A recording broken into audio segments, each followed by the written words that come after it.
Bora fazer bolo de liquidificador comigo?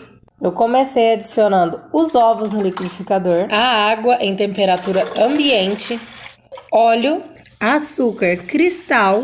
E agora a gente vai bater isso aqui uns 30 segundos só até misturar. Tudo misturado, agora a gente entra com 1/3 da farinha, bate e depois vai adicionando o restante aos poucos. Depois de batido, a gente vai entrar com o fermento em pó e o vinagre. Agora é só bater para misturar tudo e despejar na nossa forma. E aqui o que eu tô usando para untar a nossa forma é papel toalha, aquele mesmo que você usa para fritura. Aqui tá a nossa massa já desenformada, essas marcas são por causa das dobras do papel.